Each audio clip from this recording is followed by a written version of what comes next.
이제부터 저희 회사 일본 구매 대행 매출 대비 실제 반품 로스율을 공개해 보도록 하겠습니다.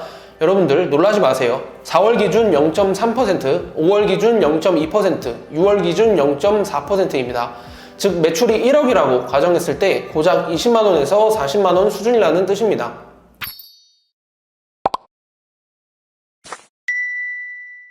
네, 안녕하세요. 오라인입니다. 오늘은 셀러분들이 가장 많이 하는 걱정 그리고 질문인 바로 반품에 대해 이야기해 보도록 하겠습니다. 실제로 저희가 최근 한 달에만 무려 50만원 이상 제품 3개에서 반품 이슈가 있었는데요. 그게 어떤 상품인지 그리고 실제로 어떻게 해결했는지 자세하게 이야기해 보도록 하겠습니다. 오늘 이후로 반품 걱정할 일 절대 없을 겁니다. 집중해서 들어주세요. 우선 반품이 발생하는 대표적인 상황으로 첫 번째 고객의 단순 변심, 두 번째 파손, 세 번째 불량, 네 번째 주문 실수와 같은 우리의 잘못, 이렇게 총 4가지가 있는데요. 아마 반품의 90% 이상이 다 여기서 걸릴 겁니다. 먼저 단순 변심의 경우는 처리하는 데 발생하는 모든 비용을 전자상거래법에 의해 보상받을 수 있고 이에 전혀 문제가 되지 않기 때문에 파손, 불량, 우리 실수, 이렇게 3가지 경우에 대해 이야기해 보도록 하겠습니다. 첫 번째, 파손인데요. 이건 불과 일주일 전 일입니다. 먼저 사진을 보시면 보통 술집이나 음식점에서 쓰이는 양문형 술 냉장고 있잖아요. 그 제품입니다. 이 제품이 진짜 어마어마하게 커요. 보시면 무게는 무려 123kg이고요. 높이는 2m가 넘습니다. 따라서 배송비는 18만원 가까이 나왔네요. 이 제품을 저희가 60만원 정도에 팔았고 원가 30만원, 배송비 18만원에서 대략 12만원, 약 20% 정도 남길 예정이었습니다. 근데 배송 대행지 측에서 연락이 온 겁니다. 현재 통관이 완료되어 경동택배로 이관된 상황인데 한쪽 유리가 깨져버렸다고. 사진 보여드릴게요. 만약 여기서 저희가 그냥 반품을 해줬다면 원가 30만원, 배송비 18만원, 그리고 폐기비용 대략 5만원 잡겠습니다. 총 53만원을 손해보는 상황입니다. 그럼 이제 저희 직원분들께서 이 상황을 어떻게 처리했고 손해를 최소화했는지 자세하게 말씀해 드리겠습니다. 먼저 고객님께 상황을 솔직하게 말씀드리고 기다려 주실 수 있는 상황인지 여쭤보았고 죄송한 마음으로 기프트콘을 보내드렸습니다.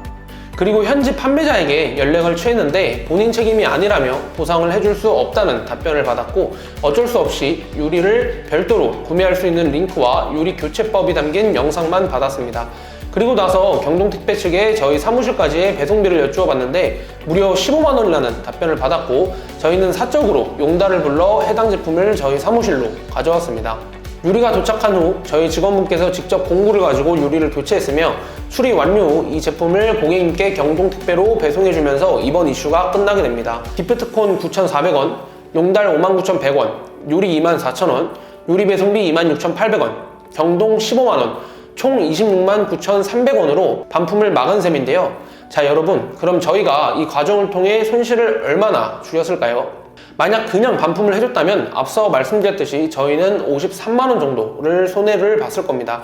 다만 저희는 약 27만원을 쓰고 배송을 해주었고 판매 순이익 12만원을 빼면 15만원 손해를 본 거죠. 즉 53만원 손해에서 15만원 손해로 약 40만원을 세이브한 것입니다. 물론 인건비가 발생했기 때문에 40만원이라고 말할 수는 없겠지만 하여튼 로스를 많이 줄인 것이죠. 이렇게 고가 제품이 파손났을 때 대처법에 대해 저희 실제 경험을 통해 이야기해 보았고요. 두 번째로 불량일 경우에 대해 이야기해 보도록 하겠습니다.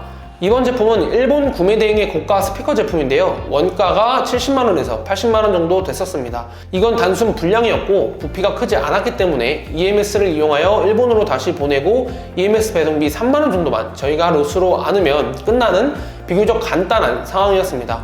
하지만 EMS 측에서 해당 제품에 배터리가 포함되어 있고 이에 배송이 불가능하다는 답변을 받았습니다. 저희는 이 내용을 그대로 일본 아마존 측에 전달했는데요. 여기서 놀라운 일이 발생합니다. 70만원에서 80만원의 큰 비용을 상품을 받지도 않고 그대로 저희한테 환불해 준 것입니다. 금액적으로만 본다면 저희는 고객한테 배송해준 배송비 만원 정도를 손해본 것이며 제품을 저희가 갖고 있기 때문에 실질적으로 따지면 훨씬 이득이라고 볼 수 있겠죠. AS를 통해 고가 제품을 활용할 수 있기 때문입니다. 마지막 세 번째는 사람이 하는 일이기 때문에 충분히 발생할 수 있는 저희 실수인데요. 50만원 정도 되는 일본 구매 대행 발효기 제품을 저희 담당 직원분께서 실수로 다른 모델을 배송해준 상황입니다. 부피와 무게가 꽤 컸기 때문에 이번 건은 일본으로 다시 보낼 수는 없는 상황이었습니다. 그래서 이 잘못 산 모델의 제품을 바로 마켓에 올렸고 팔릴 수밖에 없도록 노마진 원가에 올렸습니다. 약 40만원이죠. 그리고 얼마 되지 않아 주문이 들어왔습니다. 고객님께 바로 연락을 하여 상황을 자세히 설명해 드렸습니다. 고객님 입장에선 똑같은 새 제품이고 오히려 배송을 빨리 받을 수 있기 때문에 안 받을 이유가 없겠죠. 이렇게 이번 건은 원가 그대로 판매했기 때문에 이득과 손실이 아예 없이 끝났습니다. 여러분, 이렇게 저희 회사 고가 반품 실제 사례 3가지를 보여드렸는데요. 3건의 반품 비용을 합치면 200만원으로 매우 크다고 생각할 수 있지만 저희의 실제 로스 비용은 3건 합쳐서 20만원이 채 되지 않습니다. 이제부터 저희 회사 일본 구매 대행 매출 대비 실제 반품 로스율을 공개해 보도록 하겠습니다. 여러분들 놀라지 마세요. 4월 기준 0.3%, 5월 기준 0.2%, 6월 기준 0.4%입니다. 즉 매출이 1억이라고 가정했을 때 고작 20만원에서 40만원 수준이라는 뜻입니다. 여러분들 어떠신가요?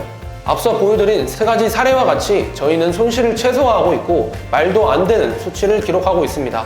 사실 사업을 하면서 이 정도의 손실도 로스로 생각하지 못한다면 사업을 다시 생각해 봐야겠죠. 오늘은 여러분들이 가장 걱정해야 하는 반품, 로스에 대해 이야기해 봤는데요. 오늘부로 더 이상 반품에 대해 걱정하지 않으셨으면 좋겠습니다. 오늘 영상이 도움되셨다면 좋아요와 구독 부탁드립니다. 감사합니다.